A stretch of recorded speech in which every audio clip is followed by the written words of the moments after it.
بھی فرمایا اور بات کرنے کا موقع بھی عنایت فرمایا۔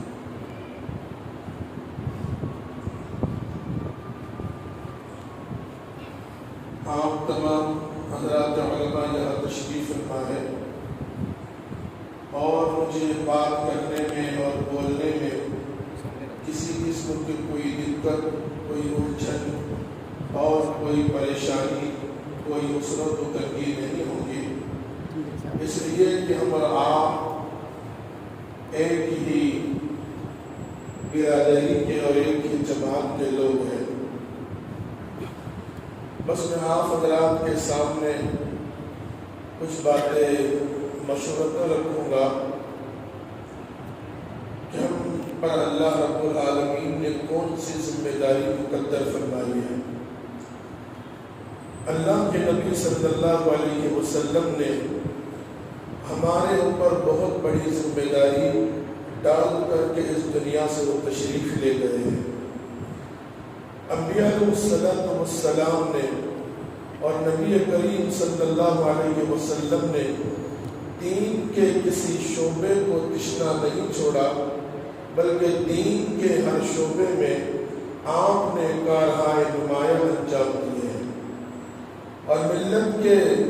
ہر ضرورت پر اور ہر وقت پر آپ کھڑے ہوئے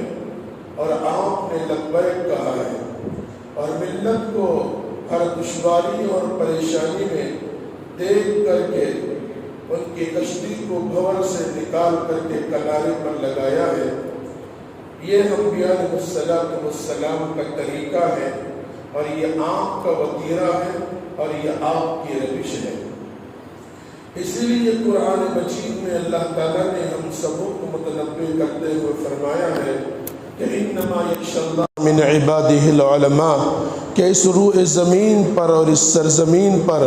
اللہ سے زیادہ ڈرنے والے، اللہ سے زیادہ خوف کھانے والے، اس کی طرف رجوع کرنے والے اور اللہ رب العالمین سے لو لگانے والے، اس سے رجوع کرنے والے اگر کوئی لوگ ہیں، کوئی جماعت ہے تو وہ حضرات علماء کے مقدس ترین جماعت ہے۔ اس لیے کہ یہ ذمہ داری بہت اہم ذمہ داری ہے جو ہم پر اللہ رب العالمین نے بذریعہ نبی جناب رسول اللہ صلی اللہ علیہ وسلم کے ہم پر ڈال کر کے گئی ہے۔ اور یہ علم ایک ایسی چیز ہے جو انسان کے اندر اعتماد پیدا کرتی ہے، انسان کے اندر یقین پیدا کرتی ہے، اور دوسری چیز یہ ہے کہ انسان کو عزتوں سے نوازتی ہے۔ اگر علم نہیں ہے تو پھر ہمارے لیے پریشانی اور دشواری والی بات ہے، لیکن چونکہ اللہ رب العالمین نے ہمیں علم عطا فرمایا ہے اور علم نبوت اللہ رب العالمین نے ہمیں دیا ہے، تو اس علم کے ذریعے اللہ رب العالمین نے ہمیں دو چیزیں مقدر فرمائی ہے۔ پہلی چیز تو یہ ہے جب آدمی بولتا ہے تو اس میں یقین اور اعتماد ہوتا ہے، وہ اس معنی کر کے ہوتا ہے کہ چونکہ حضرات علماء ان تمام علوم و فنون کو سیکھتے ہیں جن علوم و فنون کو ہمارے اسلاف و اکابرین نے متعین فرمایا ہے، اور جتنے حضرات علماء یہاں تشریف فرما ہے انہوں نے درس نظامی کو اور ان علوم و فنون کو سیکھ کر کے یہاں آئے ہیں، اور سند فراغت اور تاج اور امامہ جو ہمارے سر پہ باندھا جاتا ہے وہ انہی علوم و فنون کے باندھنے کے بعد باندھا جاتا ہے۔ ہوتا یہ ہے کہ اللہ رب العالمین نے چونکہ ہمیں اس علم سے سرفراز فرمایا ہے اور ہمیں مقدر فرمایا ہے، ہم نہ جانے کس احساس کمتری کا شکار ہے کہ ہمارے لیے یہ بات بڑی مشکل ترین ہوتی ہے کہ ہم آگے بڑھے اور آگے بڑھ کے میراث نبوت کو لے کر کے چلے اور اس کو آگے بڑھائے اور بڑھا کر کے امت تک پہنچائے۔ ہمیں یہ کام انجام دینے میں بڑی دشواری اور دقتیں ہوتی ہیں، جبکہ ایک عام آدمی ہے جسے کسی چیز کا کوئی پتہ نہیں ہوتا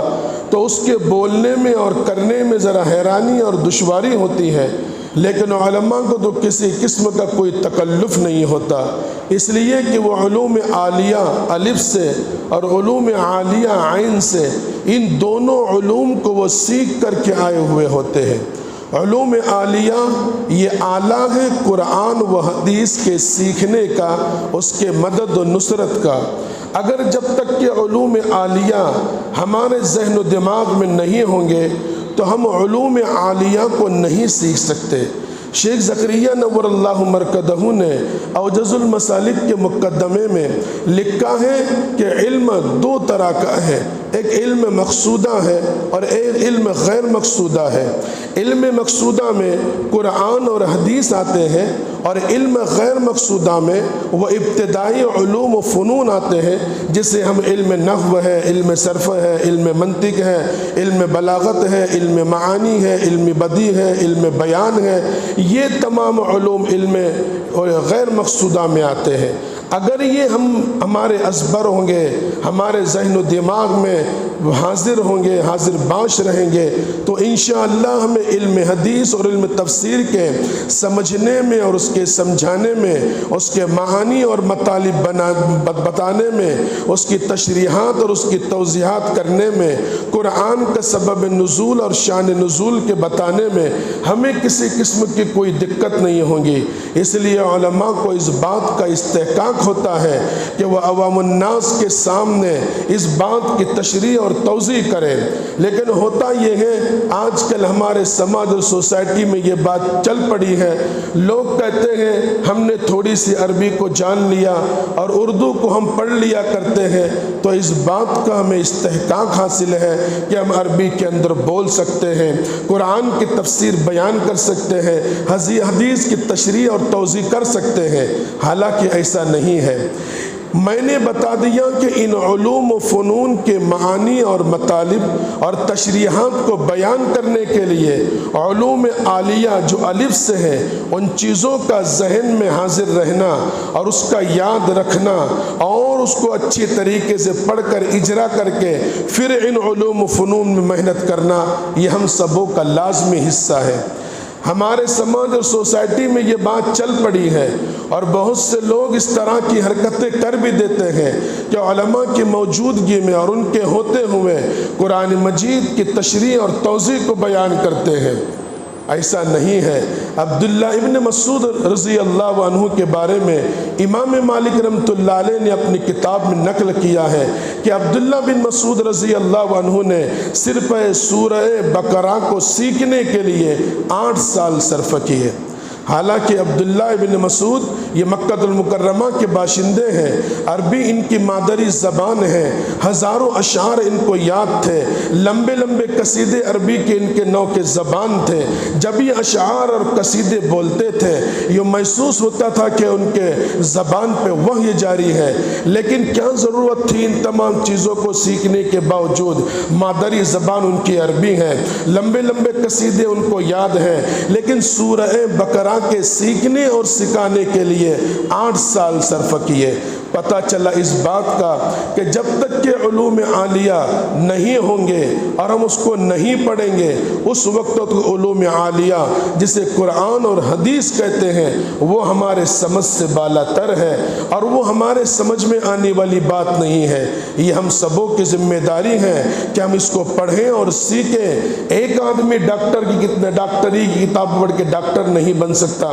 انجینئرنگ کی کتاب پڑھ کے وہ انجینئر نہیں بن سکتا۔ تو صرف عربی کی تھوڑی سی معلومات اور اس کی شدھ بدھ آنے کے بعد اگر ہم یہ کوشش کریں اور یہ کریں کہ ہم سب کچھ کر سکتے ہیں، کچھ نہیں کر سکتے۔ آپ حضرات علماء ہیں اور درس نظامی کو آپ پڑھ کر آئے ہوئے ہیں، آپ حضرات کو کسی طرح سمجھانے کی اور بولنے کی ضرورت نہیں ہے۔ آپ لوگ اسی مرحلے سے گزر کر آئے ہیں اور آپ نے ان تمام چیزوں کو پڑھا بھی ہے۔ ہمارے اس ملک بھارت میں بھی یہی طریقہ ہے مدارس دینیہ میں کہ پہلے علوم عالیہ پڑھائے جاتے ہیں، پھر بعد میں علوم عالیہ پڑھائے جاتے ہیں، جسے علوم مقصودہ بھی کہتے ہیں۔ یہ اگر ہمارے سمجھ میں آتے ہیں تو اس کے بعد ہم قرآن و حدیث کی صحیح معنوں میں تشریح اور توضیح کر سکتے ہیں۔ یہ علم جو اللہ نے ہمیں دیا ہے، یہ اس لیے نہیں دیا کہ یہ کسی دفتر میں بند رہے، کسی قید خانے میں بند رہے، یا ہم کسی کمرے میں جا کر کے پناہ گزین ہو جائے، رہبانیت کو ہم اختیار کریں، یا کسی چار دیواری کے اندر ہم قید ہو جائے اور قید و بند کی صحبتیں اختیار کرے، یا صرف اس کو اپنے سینے میں محفوظ رکھے۔ اس لیے یہ علم اللہ نے ہمیں نہیں دیا ہے، یہ اس لیے دیا ہے کہ ہم قوم ملت میں گھومیں گے، ان کے درمیان چلیں گے، اپنے علوم کو لوگوں تک پہنچائیں گے، قرآن و حدیث کی نشر و اشاعت کریں گے، اس کی ترویج کریں گے، اس کا امتداد اور اس کا پھیلاؤ کریں گے، اس طریقے کے مطابق کریں گے جو طریقہ بتایا ہے جناب رسول اللہ صلی اللہ علیہ وسلم نے، اور اس روش پہ چلیں گے، اس طریقے پہ چلیں گے، اس وتیرے پہ چلیں گے، اس لیگ پہ چلیں گے جس لیگ پہ چلایا ہے جناب رسول اللہ صلی اللہ علیہ وسلم نے۔ ہوتا ہے حالات آتے ہیں، اونچ نیچ ہوتی رہتی ہیں، مشکل حالات سے پنجہ آزمائی کرنی پڑتی ہیں اور مصیبتوں سے ٹکرانا پڑتا ہے، ہوائیں اور فضائیں مخالف چلتی ہیں، لیکن علماء کی یہ ذمہ داری بنتی ہے کہ ان حالات میں وہ مضبوط جمے رہے، وہ سینہ سپر رہے، ہر مشکل حالات کا پورے ہمت اور پورے حوصلے اور پورے جرأت مندی کے ساتھ اس کا مقابلہ کرے۔ اگر اس کا مقابلہ کیا جائے گا تو اٹھے ہوئے طوفان دب جائیں گے، ہوائیں اور فضائیں جو مخالف چڑھ رہی ہیں وہ بالکل سیدھا سمت چلنے لگیں گی، اور مصیبتوں کے جو پہاڑ ٹوٹ رہے ہیں انشاءاللہ وہ پاش پاش ہو جائیں گے۔ لیکن شرط یہ ہے کہ ہم سبوں کو ہمت کی ضرورت ہے اور آگے بڑھنے کی ضرورت ہے، ہمیں پست ہمت ہونے کی ضرورت نہیں ہے، احساس کمتری کا شکار ہونے کی ضرورت نہیں ہے، ہم پست حوصلہ نہ ہو، ہم پست ہمت نہ ہو۔ اللہ نے ہمارے اندر وہ چیزیں رکھی ہیں اور وہ گوہر نایاب ہمارے اندر رکھے ہیں، اگر ہم کمر کس لیں اور ملت کی آبیاری کے لیے اور ملت کو آگے بڑھانے کے لیے اور ان کے درمیان سے تمام خرابیوں کو ختم کرنے کے لیے کمر بستہ ہو جائے اور کھڑے ہو جائے تو انشاءاللہ ہواؤں کے رخ موڑنے کے لیے ہمیں کسی قسم کی کوئی دشواری اور کوئی پریشانی اور کوئی حیرانی نہیں ہوگی۔ ہمارے اکابرین نے اور اسلاف نے یہ کر کے دکھایا، حضرات صحابہ نے بھی نبی علیہ الصلوۃ والسلام کے دور میں ان تمام کاموں کو انجام دیا، اور نبی علیہ الصلوۃ والسلام نے امت کو جو پیغام دیا تھا اس کو اپنے سینے سے لگا کر کے پورے دنیا میں پھیل گئے، اور پھیل کر کے انہوں نے برابر اس کارنامے کو انجام دیا اور یہ کام انہوں نے برابر کر کے دکھایا ہے۔ اللہ رب العالمین نے ہم سبوں کو قرآن مجید میں اتنے بڑے مقام اور مرتبے پر پہنچا کر کے یہ ذمہ داری بھی ہم پر سونپی ہے کہ اب اللہ کے نبی صلی اللہ علیہ وسلم کے بعد دنیا میں کوئی نبی نہیں آنے والا ہے، یہ تمام چیزیں ہمارے اوپر اللہ رب العالمین نے ڈال کر گئے ہیں، نبی علیہ السلام نے یہ ذمہ داری ہم کو سونپ کر گئی ہے۔ اگر ہم کم ہمت ہوں گے، پست حوصلہ ہوں گے، آگے نہیں بڑھیں گے تو پھر کام کون کرنے والا ہے؟ حالات مشکل ہیں، مشکل ترین بنائے جا رہے ہیں، ہمارے لیے تو یہ حالات ہو گئے ہیں کہ دائیں کنواں بائیں شہر، آگے کھائیں پیچھے کنواں، جائیں تو ہم کدھر جائیں؟ ایک ہی شریعت مطہرہ کی کھوٹی ہے، اگر اس سے آ کر کے بن جائیں گے تو انشاءاللہ دنیا کی کوئی طاقت ہمیں پریشان نہیں کر سکتی۔ اس لیے میں بطور مثال کے سمجھاتا ہوں، ہم گاؤں دیہات کے رہنے والے لوگ ہیں، ایک بیل اپنے مالک کی کھوٹی سے بندھا رہتا ہے تو اس کے بندھے رہنے پر اگر کوئی اس کو تکلیف پہنچا دے، ایذا پہنچا دے، کوئی کسی قسم کے دکھ پہنچا دے تو مالک اسے ڈانٹتا ہے کہ تو نے کیوں میرے بیل کو تکلیف پہنچائی۔ لیکن اگر یہی بیل مالک کے کھوٹے کو توڑ کر کے کسی دوسرے کاشتکار کے کھیتی میں جا کر کے اس کی کھیتی کو اجاڑ دے، اس کو نقصان پہنچائے، اس کو برباد کر دے تو کھیتی کا مالک بھی مارتا ہے اور خود کا مالک بھی مارتا ہے۔ اگر ہم شریعت مطہرہ کے کھوٹے سے بندھے رہیں گے تو دنیا کی کوئی طاقت ہمیں پریشان نہیں کر سکتی، لیکن اسی کھوٹے کو ہم نے توڑ دیا تو ذلت اور رسوائی ہمارا مقدر ہوں گی، تحقیر و تذلیل کی راہوں سے ہم گزریں گے، مصیبتیں اور پریشانی ہم پر آئیں گی اور بڑے بڑے حالات ہم پہ ڈالے جائیں گے، مصیبتوں کا ہم شکار شمار ہوں گے،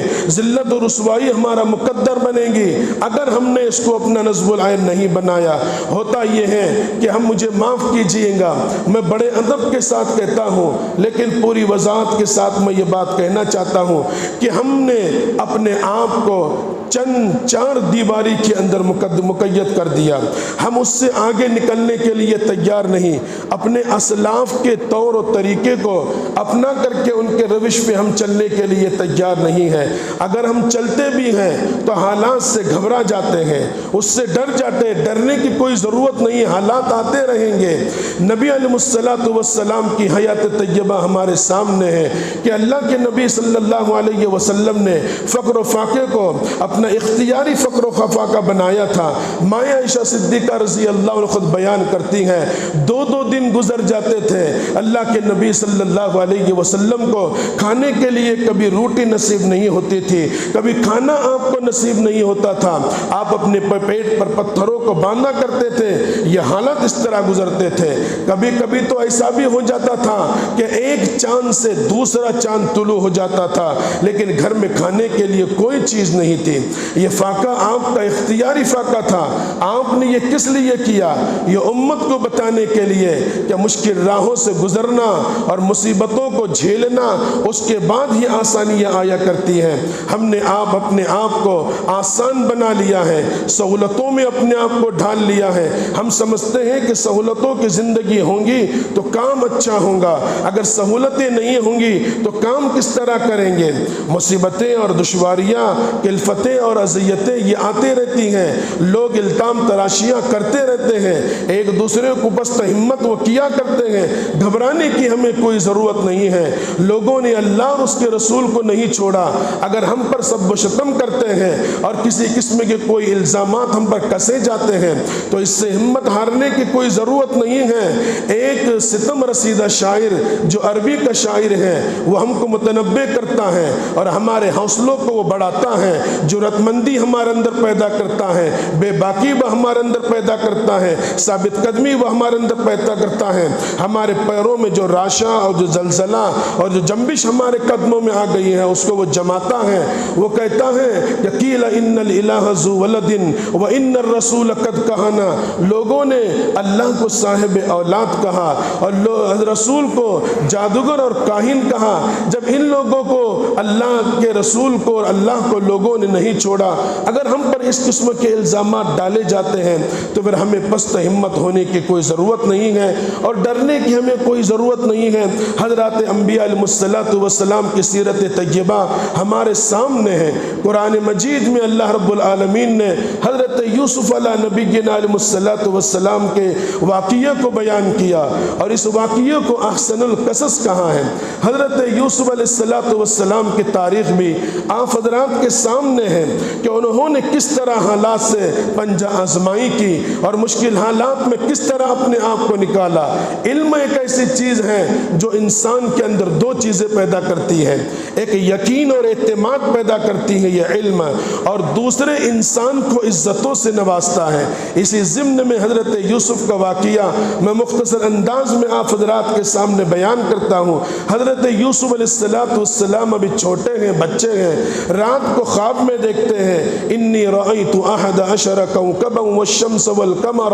رأیتهم لی ساجدین۔ وہ یہ خواب دیکھتے ہیں اور اپنے ابا کو بیان کرتے ہیں کہ میرے ابا جان میں نے رات میں خواب دیکھا کہ 11 ستارے ہیں، چاند اور سورج ہیں، وہ مجھے سجدہ کر رہے ہیں۔ حضرت یعقوب نبی تھے، تاج نبوت ان کو پہنایا گیا تھا، فراست ایمانانہ تھا، صرف فراست مؤمنانہ ان کے اندر موجود تھی اور نبوت اللہ نے ان کو عطا فرمائی تھی۔ وہ یہ سمجھ گئے تھے کہ میرا بچہ یوسف اور میرا بیٹا یوسف آگے چل کے بڑے کام کا بننے والا ہے، تاج نبوت ان کو پہنایا جانے والا ہے اور نبوت اور رسالت سے انہیں سرفراز کیا جانے والا ہے۔ ہے تو فطری طور پر دوسری اولاد کے مقابلے میں حضرت یوسف علیہ السلام سے زیادہ محبت تھی۔ حضرت یوسف سے حضرت یعقوب نے یہ بھی کہا تھا کہ لا تقصص رؤیاک علی اخوتک فیکیدوا لک کیدا، آپ اپنے اس خواب کو اپنے بھائیوں سے بیان نہ کرنا ورنہ وہ حسد کریں گے آپ سے، لیکن بچپن کی وجہ سے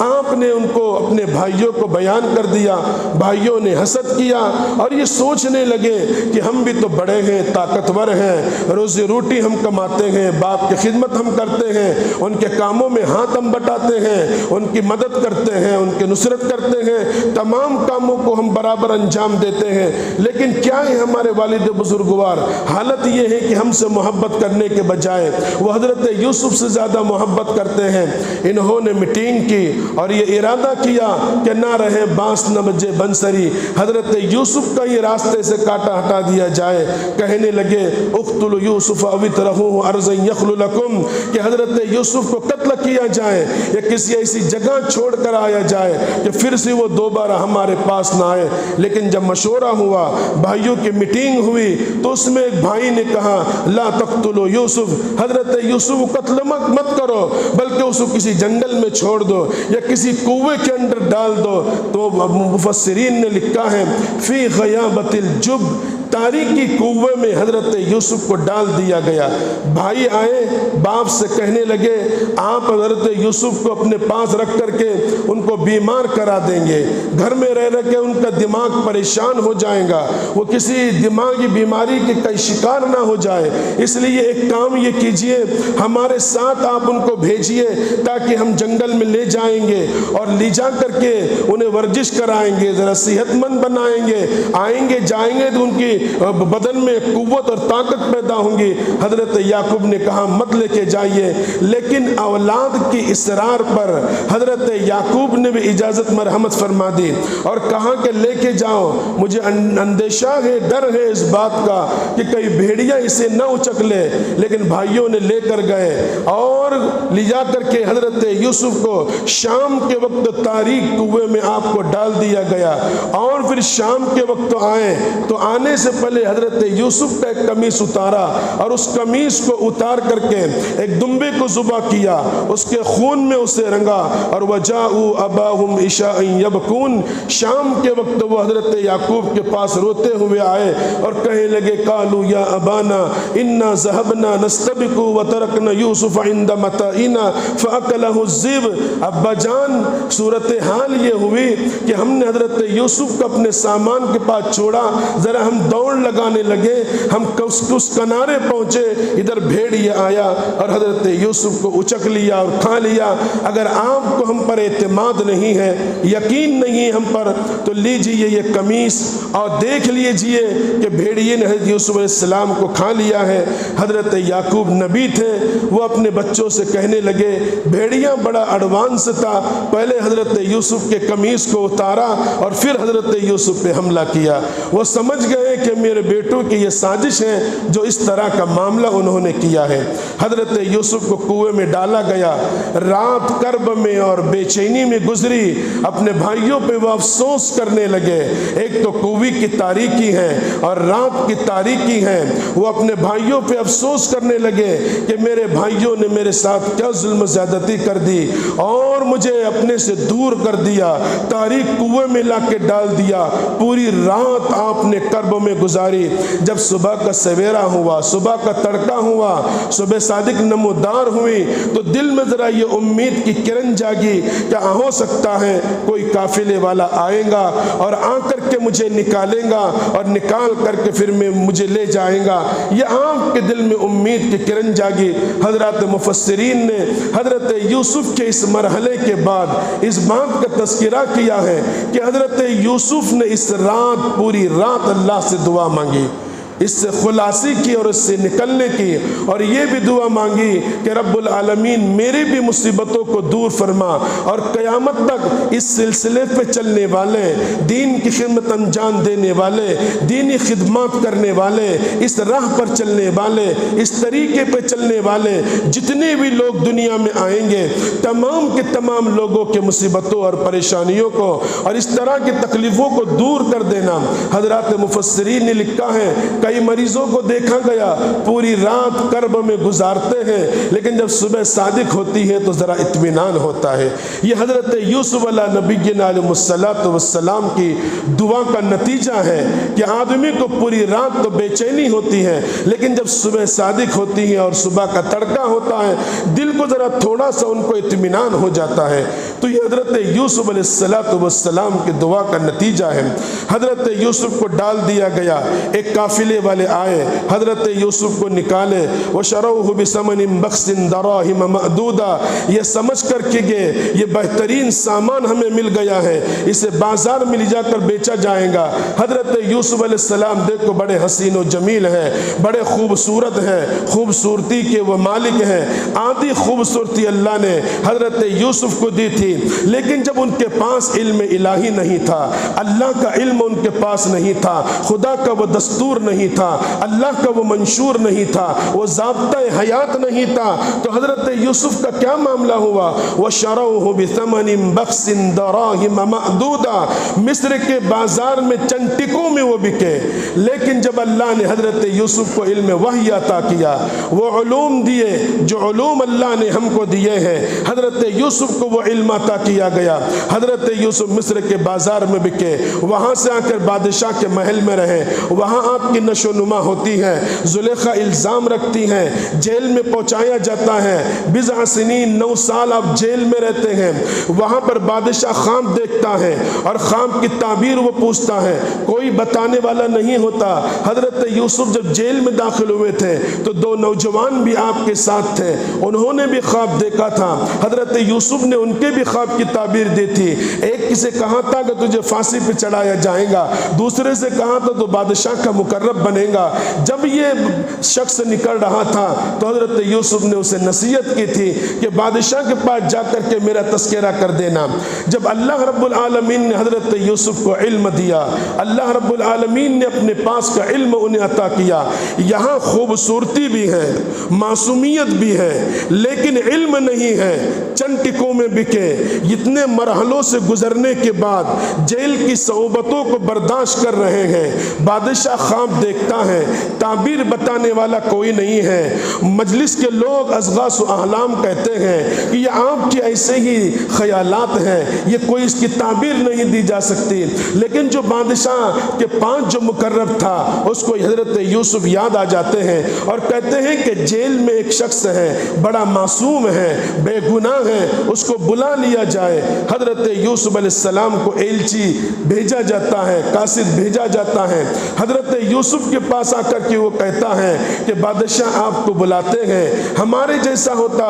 جیل کے دروازے کھول کر چلا آتا، لیکن حضرت یوسف نے کہا میں اس وقت تک نہیں آؤں گا، محل میں رہتے ہوئے جو زنا کا الزام مجھ پہ لگا تھا، میرے جسم کو دو داغدار کیا گیا تھا، اس وقت تو میں آنے کے لیے تیار نہیں ہوں۔ ماں بال النسوۃ اللاتی قطعن ایدیہن، ان عورتوں کا کیا حال ہے جنہوں نے اپنے ہاتھ کو کاٹ لیا تھا۔ حضرت مفسرین نے لکھا ہے غلطی تو زلیخا نے کی تھی، حضرت یوسف نے نسبت عورتوں کی طرف کیوں کی؟ اس کی وجہ یہ بتائی جاتی ہے کہ حضرت یوسف نے اس لیے نہیں کی کہ حضرت زلیخا نے حضرت یوسف کی تربیت کی تھی، ان کو بڑا کیا تھا، ان کی نشو نما کی تھی، کئی احسان فراموشی نہ ہو جائے، اس لیے اس کی نسبت عورتوں کی طرف کی۔ یہ نبی کی صفت ہے اور یہ نبی علیہ السلام حضرات انبیاء کی سنت ہوا کرتی ہے کہ وہ اپنے محسنین کو کبھی بھولا نہیں کرتے، وہ ان کو یاد رکھا کرتے ہیں۔ اب حضرت یوسف تشریف لائے، بادشاہ نے کہا انک لدینا مکین امین، یہاں چند ٹکوں میں بک رہے ہیں، علم نہیں ہے، یہاں علم آ گیا، اللہ نے علم دیا، دستور دیا، منشور دیا، ضابطۂ حیات دیا، طریقہ کار دیا، تو اللہ نے کیا مقام دیا؟ انک لدینا مکین امین، ہم آپ کو بادشاہت کی کرسی عطا کرتے ہیں۔ حضرت یوسف نے کہا اجعلنی علی خزائن الارض انی حفیظ علیم، پہلے مجھے ایک کام کیجئے، ایک کھاتا دیجئے تاکہ میں اس کو لے کر کے چلوں اور پہلے اس کو صحیح کروں، پھر بعد میں دوسری چیزوں کو میں اپنا لوں۔ یہ کہ حضرت یوسف علیہ السلام نے کہا، آپ نے وہاں سے کرپشن کو، تمام دوسری غلط چیزوں کو آپ نے ختم فرما دیا اور آپ نے اس ملک میں امن و امان کو اختیار کر، امن و امان کو قائم کر دیا۔ اور پوری دنیا کو یہ بتا دیا کہ علم ہی کے ذریعے دنیا میں انقلاب لایا جا سکتا ہے، اور علم ہی کے ذریعے دنیا میں تبدیلی لائی جا سکتی ہے، لوگوں کے قلوب کو بدلا جا سکتا ہے۔ حضرت یوسف کا یہ واقعہ ہمیں بتاتا ہے کہ اللہ نے جو علوم ہمیں عطا کیے ہیں، ہمیں ان علوم کا صحیح معنوں میں استعمال کریں، ورنہ ہوتا بھی یہ ہے کہ ہم استعمال غلط کرتے ہیں۔ علم ہمارے پاس ہے لیکن غلط ہوتا ہے تو وہ کچھ کام کا نہیں ہوتا۔ علامہ اقبال نے اسی کو کہا تھا، اللہ سے کرے دور تو تعلیم بھی فتنہ، اولاد بھی املاک بھی جاگیر بھی فتنہ، ناحق کے لیے اٹھے تو شمشیر بھی فتنہ، شمشیر تو کیا نعرہ تکبیر بھی فتنہ۔ اگر علم نافع ہے تو لوگوں کو اس کا، عوام الناس کو فائدہ ہوگا، اگر علم نافع نہیں ہے تو پھر وہ ہم بھی اس سے فائدہ نہیں اٹھا سکتے۔ یہ بے ربط ضبط جملے صحبت یار زندہ باشد، پھر کبھی زندگی رہی تو علم کی اہمیت اور فضیلت آپ حضرات تو جانتے ہی ہیں، بس مذاکرہ کر کے سبق کی یاد دہانی کرائی جائیں گی، اور سوا سیاق و سباق جو ہم بھول چکے ہیں اس کی یاد دہانی کرا کر کے پھر ہم صحیح منزل اور صحیح رخ کی طرف چل سکتے ہیں۔ اللہ تعالی ہم سبوں کو یہ بے ربط ضبط جملے کہے گئے ہیں اس پر عمل کرنے کی توفیق عطا فرمائے، زندہ رکھے، اسلام پہ زندہ رکھے، اور موت آئے تو ایمان پر ہمارا خاتمہ ہو۔ پھر آخر میں حضرات علماء کی خدمت میں یہی بات عرض کرتا ہوں کہ ہم اپنے آپ کو پہچانیں، اپنے اندر انقلاب پیدا کریں، اور جو میراث علم اللہ کے نبی نے ہمیں عطا فرمائی ہے اس کو لے کر کے چلے۔ ربنا تقبل منا انک انت السمیع العلیم وتب علینا انک انت التواب الرحیم۔ بسم اللہ الرحمن الرحیم۔ اللهم صل على بدر التمام، اللهم صل على نور الظلام، اللهم صل على مفتاح دار السلام، اللهم صل على في جميع شفيع الانام، لا اله الا انت سبحانك انا كنا من الظالمين، اللهم يسر لنا امورنا مع الراحه لقلوبنا وابداننا والسلامه والعافيه في ديننا ودنيانا، وكن صاحبنا في سفرنا وحضرنا وخليفه في اهلنا، واطمس وجوه اعدائنا وامسخهم على مكانتهم فلا يستطيعون المضي أولى المجيء إلينا، ولو نشاء لطمسنا على أعينهم فاستبقوا الصراط فأنا يبصرون، حسبنا الله ونعم الوكيل، إن الله وملائكته يصلون على النبي، يا أيها الذين آمنوا صلوا عليه وسلموا تسليما، اللهم صل على سيدنا محمد وإطرته بعدد كل معلوم لك، سبحان ربك رب العزة عما يصفون وسلام على المرسلين والحمد لله رب العالمين۔